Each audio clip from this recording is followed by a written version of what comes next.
मैं नेता नहीं हूँ, आप लोग का सेवक हूँ और हमेशा सेवा करता रहूँगा।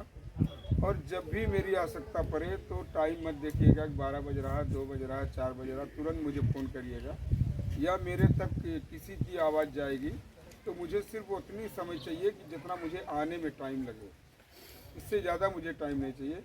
बाकी किसान, गरीब, मजदूर के लिए जहाँ भी मुझे ज़रूरत पड़ी मैं रोड जाम कर दूंगा, अपने लोगों की जो है वो जो काम जो करवाऊंगा उसके बाद ही मैं उठूंगा।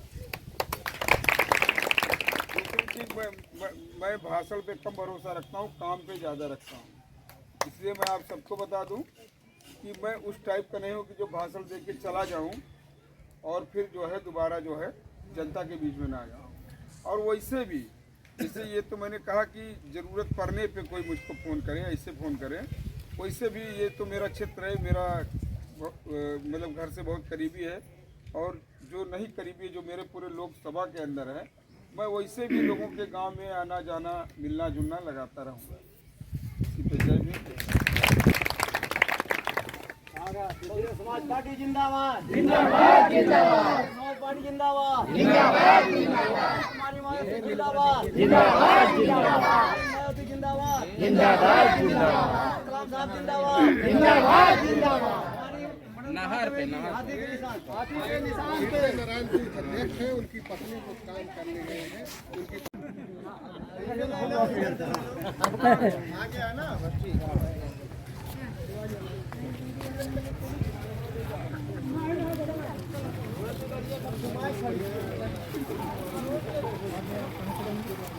हम चलेंगे भैया भैया भैया, चुनाव कुछ छोटों से हार गए, लेकिन उसका सारा श्रेय जाता है मीडिया को।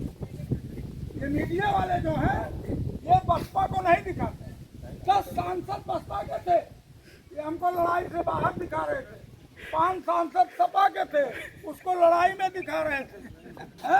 हमको मिलता है, हमारे पास मध्य प्रदेश में विधायक, हमारे पास छत्तीसगढ़ में विधायक, हमारे पास राजस्थान में विधायक, हमारे पास पंजाब में विधायक, हमारे पास उत्तराखंड में विधायक। लेकिन ये मीडिया वाले इतने बदमाश होते हैं, इतने बदमाश, मुस्लिम समाज के लोग बैठे हैं। आज ये कहते हैं कुछ लोग एक गलत अफवाह उड़ाते हैं कि बसपा ने मुसलमान को प्रत्याशी बना दिया सपा को हराने के लिए। आज मुझे एक चीज बता दीजिए कि पूरे प्रदेश में लगभग 20% वोट मुसलमानों का है, मुसलमान भाइयों का 20% वोट है।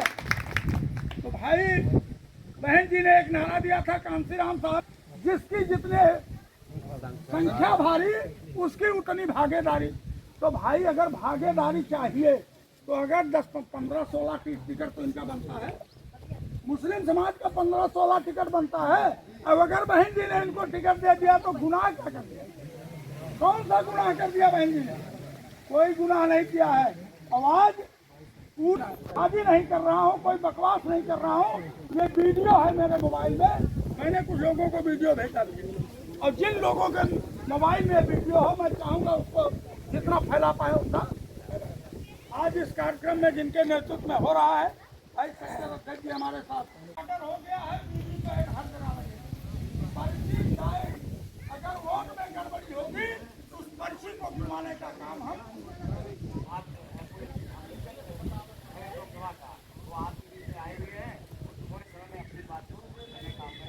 बहुजन समाज पार्टी के संस्थापक मानव श्री काशीराम साहब के चरणों में सच्ची श्रद्धा का सुमन अर्पित करते हुए उत्तर प्रदेश जैसे विशाल प्रदेश की 4 बार रहे मुख्यमंत्री, हम सबकी नेता, हम सबकी गार्जियन आदरणीय बहन जी की दीर्घायु होने की कामना करता हूँ।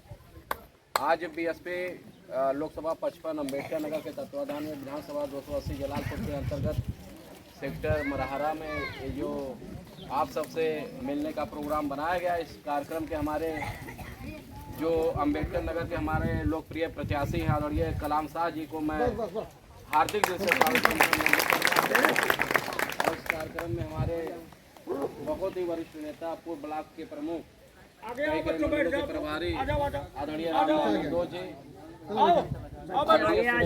खाली पल्ली बैठ जाता, हमारे सीनियर हरिराम अम्बेश जी, और इस यहाँ पे सभी सम्मानित साथी जो इकट्ठा हुए, मैं अपने प्रत्याशी के बारे में बताना चाहता हूं। आदरणीय बहन कुमारी मायावती जी ने जब इनको हे बाबू आ जा रे अपना आशीर्वाद दिया हवा चला वैसे वैसे तो इनके बारे में बताना चाहता हूं। ये राजनीति में तो नहीं थे, सच है, पर ये समाज सेवी बहुत बड़े थे।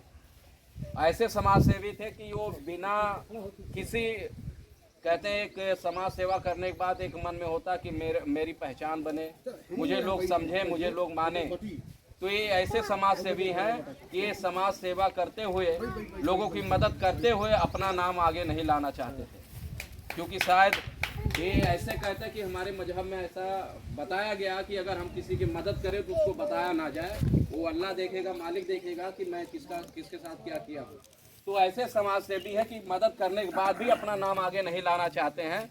और राजनीति करने वाले लोग होते हैं कि 1 रुपये का मदद करते हैं, उसको 200 बताने का काम करते हैं। तो ये ऐसे नेता नहीं है, एक ऐसे समाज सेवी है। ये तो हम लोग भाग्यशाली हैं, ऐसे समाज सेवी को आदरणीय बहन जी ने नेतृत्व करने का मौका दिया है। अब आप सबका आशीर्वाद है और हमारी टीम का प्यार रहेगा, मेहनत रहेगा। हम लोग यहाँ से जैसे 2019 में सांसद बनाने का काम किए, अब 2024 में भी अपना सांसद हम लोग बनाने जा रहे हैं। और हम लोग बनाएंगे कैसे? आप सबके बल पे। जैसे अभी बाबूजी ने कहा कि ये हमको वोट देने वाला तो हमारा समाज वोट देता है, बहुजन समाज पार्टी मानने वाले लोग वोट तो देते हैं, पर वोट देने के साथ साथ वोट जोड़ने वाला हमको बनना पड़ेगा। जैसे मैं यहाँ पे हूँ, अगर मैं सर समाज में थोड़ा थोड़ा 1-2 घर को और जोड़ लेता और तो एक के साथ हम लोग 5-6 परिवार वाले हो जाएंगे। और वही सर समाज के लोग जब हमको वोट देंगे तो हमें लाखों लाख वोट से हम जीतने का काम करेंगे। और समीकरण हमारे पास पूरा मजबूत है। 18 लाख समथिंग वोट है। 18 लाख में हमारा मतलब 60% वोट पड़ेगा, 11 लाख 11.5 लाख वोट पड़ेगा। हमारे पास 5.5 लाख समथिंग हमारा दलित समाज का वोट है, 4 लाख समथिंग हमारा मुस्लिम समाज का वोट है। और ये तो दलित और मुस्लिम की बात ही छोड़िए, हमारे साथ सर समाज का वोट है।